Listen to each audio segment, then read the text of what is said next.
Namaste. Namaste all. My name is Prakashika. I'm doing MSc in yoga with I'm doing MSc yoga here, and I'm here to present you about a topic on yogic science meets the neuroscience. So, what is the connection between this yogic science and the neuroscience? And also, we'll be redefining the health and the human potential using a 17-second shift to rewire your reality instantly. Okay, so we have said about everything. Yogic science is going to meet the neuroscience, and we are going to redefine the health and human potential. So you must be wondering how this is all going to happen. Health, human potential, and what is the 17-second shift? Before going into all these topics, first, let us understand what exactly is a thought. See, we being in the yogic sadhana, yoga sadhaks, and we'll be doing so much of yogic practices, meditation, dharana, dhyana, and everything. So, have you ever thought about what exactly is a thought? So, this is the fundamental question that we are going to explore today using the two powerful lenses, the ancient wisdom of yogic science and the cutting edge discoveries of modern neuroscience. And together, they reveal a remarkable convergence and understanding about the nature of the thought, the mind, and the capacity to shape our own reality. Now, so the first question here is what exactly is a thought? So the neuroscience perspective says the thought is not just a thing, right? So if you see something, you just cannot, we all know it's not a physical substance. You cannot just go and touch it. Thought is not like that. And in a second, we know there are so much of thoughts that we get. And where is this thought? What exactly it is? It is a pattern of electrical and chemical activity that emerges across the billions of neurons in our brain. So we all know the neurons are the building blocks of our brains. So this is from the neuroscience perspective, where neurons fire in specific coordinated patterns, creating a neural pathway. The pattern becomes what we experience as a thought. It is a dynamic process, not a static object, the flowing movement of information across your neural network. This is from the science perspective. Now, the rishis and the siddhas have given us the yogic science perspective where the thoughts are called as vrittis, the fluctuations or ripples in the field of consciousness. The mind is seen as a lake, and each thought creates a wave of disturbance on its surface. The Rishi's framework, the yogic science framework, recognizes that thoughts are the transient movements, not the solid entities. So they arise, persist for a moment, and then dissolve back into stillness. So both the methodologies, the yogic science and the neuroscience, they all both say that a thought is not a solid, it is a movement, it is a process, a flow. Okay. Now, thoughts as subtle movements, as is your desire, so is your will. As is your will, so is your deed. This is what is being said in Brihandaraya Upanishad. And you are what deep desire is, it says the Chandogya Upanishad. So all this Upanishads says the thoughts as a subtle movements and the mind creates the experiences. Okay. Now, so we understood, just we have seen what is the thought. Now, where do this thought come from? What is from where this? See, obviously, we need to think, right? We talk about so much of thoughts coming every day, and we are trying to instill the mind. This, see, when we are doing a yoga, when we are doing the physical postures, when we are doing pranayama, when we are doing any meditation, anything that we do, we are always bombarded with the thoughts. So we necessarily have to understand from both science and yogic perspectives. So now we have seen what are the thoughts. So thoughts are not something that you touch, you feel, or do anything about it. Now the second question comes: where does this thought comes from? Where are these thoughts are from?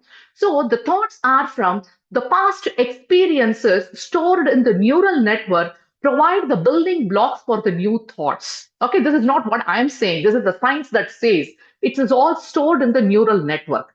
Now, how that is being, triggered, the current information from your five senses basically feeds the thought-making process. And then the brain's predictive algorithm create patterns based on the past condition. Okay, so the memory, the sensory input, and the learned pattern, all this from the neural perspective, the thoughts come from. Now, from the yogic perspective, if you look this, we call that as samskaras, the deep impressions from the past experiences, the vasanas, the latent desires and the tendencies that influence a thought arises. And last is the sankalpa, the conscious intentions that direct the flow of the mental activity. Thoughts are not random occurrences. They are conditioned patterns shaped by your past experience and quality of your attention. So, your brain is constantly predicting and processing and creating thoughts based on what it is learned through the repeated experiences. Now, I'll tell you a very simple recipe for a thought. So, how thought, if you think thought as a recipe, a thought is like a recipe your brain cooks up. In a moment, a bit of memory, a pinch of emotion, stirred in the sensory input, seasoned by whatever brain chemicals happen to be flowing. No two batches, no two outcomes, no two recipes are exactly the same.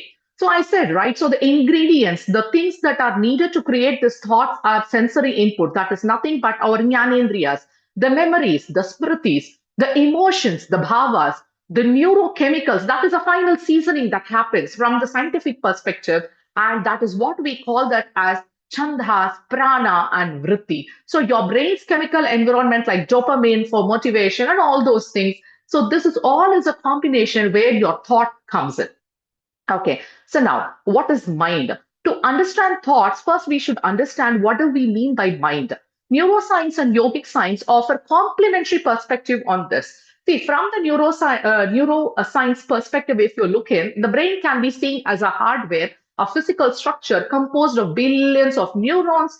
Synapses is nothing but the joints of the neurons and the neural networks. This is tangible, observable organ that can be studied with the imaging technologies. That is how we have come up with so much of scientific studies with that. Okay, like how when we chant Om, what happens, and all those things, because it can be easily studied. The mind is like a software, an emergent experience created by the brain activity, thoughts, emotion, perception, and consciousness itself. The mind is what the brain does and not what it is. So, just as the software is runs on the hardware, the mind emerges from the brain, but it is not. It cannot be seen as a physical matter. Okay. So now this is from the neural point of view, neuroscience point of view. If you see that from the yogic model of the mind, it's vast. What our rishis and the siddhas have given to us is something totally different, totally, in line with that. They have categorized this beautifully as a fourfold model of mental function, recognizing what we usually call as mind in English as a single term is actually, according to the yogic point of view, is a system of distinct but interconnected functions which works in the harmony.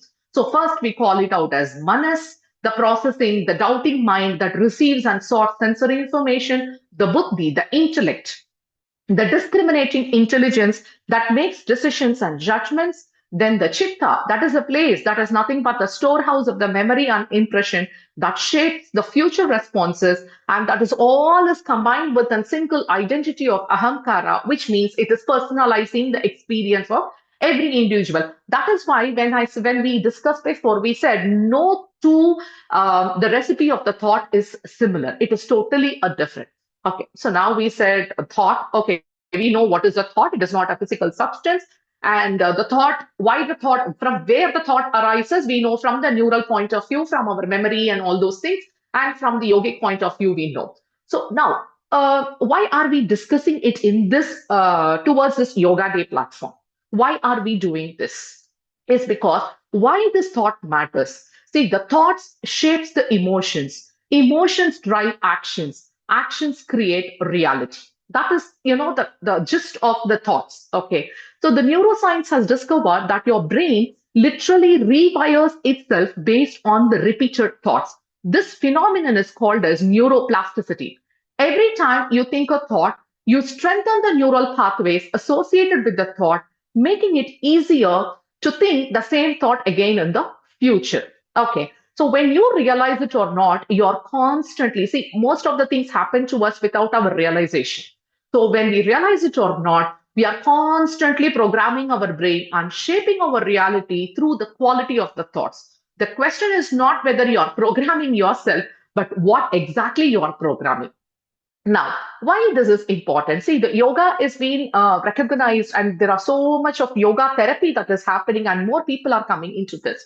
So, according to Yoga Vasishta, when you look in the base of the disease that forms from the mind only, the Manomaya Kosha, the starting point of there is the Manomaya Kosha, where all your thoughts arise. According to Yoga Vasishta, the classical text, okay, which is I personally feel, and what my teachers have taught is that is the base of the yoga therapy. Why?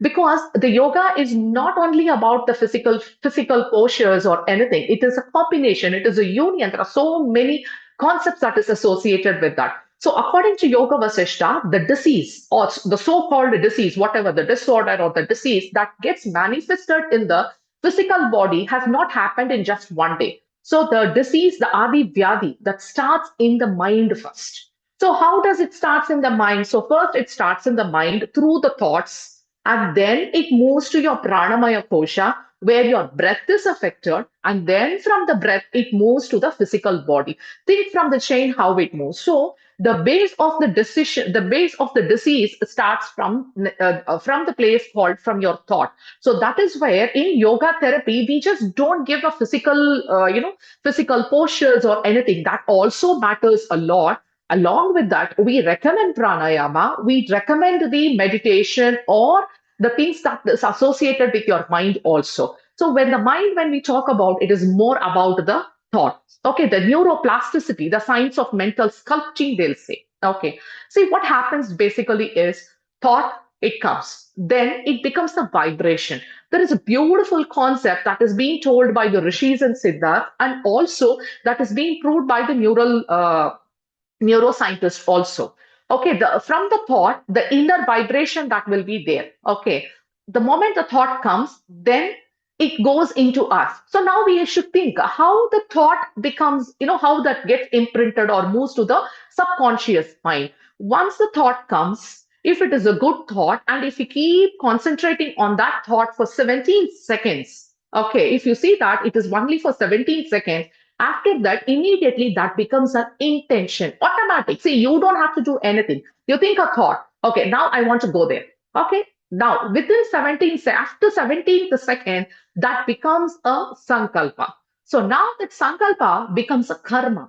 Now that karma, I mean, karma is nothing but the action, right? So now we'll see the consequences of karma pala. And then that becomes an impression which gets stored in the subconscious mind. So what happens when a thought is stored in the subconscious mind? There are two things that happens over there. Either the thought, it give rise to the next thought, which would be the base of this thought. Thought one would become the thought two, I mean, which would be the base of the next thought, or this thought will become as a first level karma for us. Then second level karmas, the third level karmas, and the fourth level karmas. So there are different levels of karmas that gets deposited. This is being not told by me, it's told in the Upanishads, in the Vedas. There are so many scriptures that say how a single thought that becomes an impression, the samskara in the subconscious mind. This continuous feedback, thought, vibration, intention, action, consequence, and impression, again this starts. So this keeps going on and on and off. Okay. Now, as till the time you have all this as a positive thought, everything is fine. Okay. Now, if the thought is a negative thought, if there is a negative vibe, if it is a negative thought that comes up, we are always given a time, a term called as positivization, which is nothing but within the 17th second, you become aware of your thought and correct your thought, superimpose your thought with a positive thought, which would really, help you to have positive mindset across the entire life. Okay. So the neuroscience, how your brain creates the reality. There is a main thing that is called as RAS. So meet your RAS, reticular activating system. See, probably this most of you would be knowing it, but just I wanted to give you a very brief about this RAS. Now, what is this RAS is? Acts as a vigilant filter. It is present in our brainstem. Okay, sighting through the millions of sensory inputs. It spotlights the information relevant to your conscious focus, crucially to your deeply held beliefs, ensuring you notice what you expect to see. Say, for example, this we would have experienced so much of time. Most of us would have experienced this. What happens, I will be continuously thinking about red car, for example. Okay, I'll be thinking red car. I will be reading about the red car and everything. For example, I'm saying this. So red car. So suddenly I would see a red car on the road, or I will see an image or anything. But this is not coincidence. It is because our RAS, the reticular activating system, continuously works, and this you can experiment and see it by yourself itself. So the anything, any thought that we hold after 17 seconds, it becomes a impression. That's where I said there are different ways, the sankalpa, then action, and all those things. So till the thoughts are positive, we are all okay. Health is good, everything is good. But when it becomes a negative thought or the thought that is otherwise, then the issue starts. So, what happens? There is a disease. Say, for example, I don't like a particular person. For example, I'm saying, okay, I don't like it from the emotional perspective. I don't like a particular person. If I start developing the hatred towards the person, I keep doing that again and again. It becomes an impression in my subconscious mind. So that becomes an habit also. So whenever I see a person, my mind says, okay, now you don't like the person, you hate him. That's it. But we have to break that and we have to superimpose it with that positive thought, which has to be done within 17 seconds. The moment you do that, and then so your entire this stages. So now what happens when I hate a person? For example, when I don't like a person, what happens?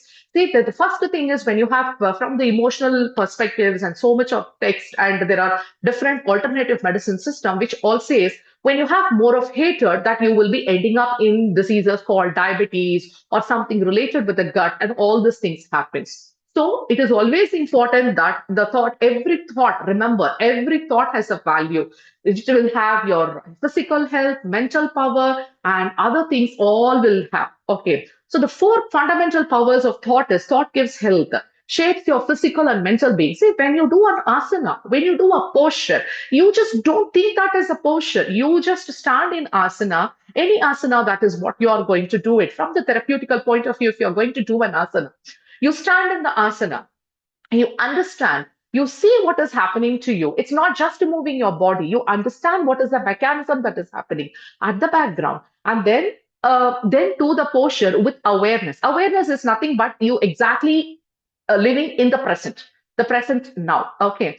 So thought builds the character. Thought is creative and it weaves the destiny. Why we say it is weaves the destiny? Because the thought gets imprinted. So that is like, level one of karma, level two of karma, and level three of karma. It keeps moving here and there.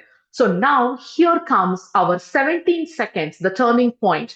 Every thought, please remember this. This was told by my guru, and we are practically practicing it every day. Like, every thought sustained for 17 seconds begin to transform your reality.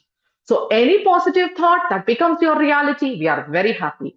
Any negative thought that you feel, anything that is negative, that is not good. So we need to correct it within 17 seconds. We superimpose with a positive thought, which is nothing but the positivization techniques that we follow so that we remain physically, mentally, emotionally healthy.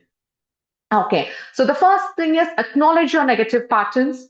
Consciously refuse the negative thoughts or the harmful thoughts within 17 seconds. See, the negative thoughts is not only harmful for the others, but also basically it is harmful for you. Okay, so you realize that and choose helpful alternatives and then maintain the positive focus. So this transmutation is the first part of your, taking care of your health. Okay, so now asana, pranayama, dharana, and dhyana. All these things we do, this is a part of the Ashtanga yoga. Like this is all, we all know this, right? Being yogic sadhaks. So now what all this does is training your reticular articulating system, RAS.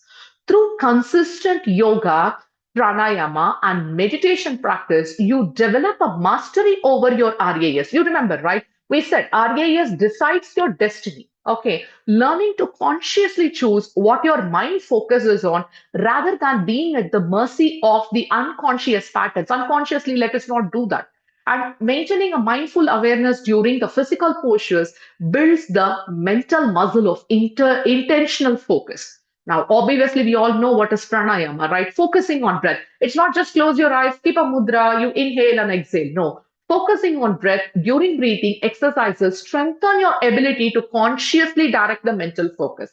If people cannot directly go into the dhyana practice, obviously we do something called as dharana. That can be a sloka, that can be a chant, that can be anything that what we want. So please do that. And then the meditation practice that comes into the practice. The regular meditation, yoga, pranayama, and asana trains your RAS. Always remember, this is all is not something I'm talking about a fantasy. This is all the brain, receives the signal and direct the attention consciously rather than being pulled by every thought. Okay, so this is very important that we practice this along with our yoga. When we start off with the yoga, how we are going to do this. So how do we do that? So if you are bombarded with the thoughts, find out one single thought that holds on to you or which you feel negative. Become aware of it within 17 seconds. Okay. See, in a one day, I cannot do that. So note down your thoughts, whatever the thoughts you feel the otherwise. Make a journal for yourself, which is always recommended. Make a journal, write it in the paper. Then find out the specific instances that contradicts this limiting belief. And then set your sankalpa, positivize yourself, saying that, okay, I've got this thought. I am getting this thought when I am in this kind of environment. Analyze yourself. This is nothing but your swadhyaya. Do your self study.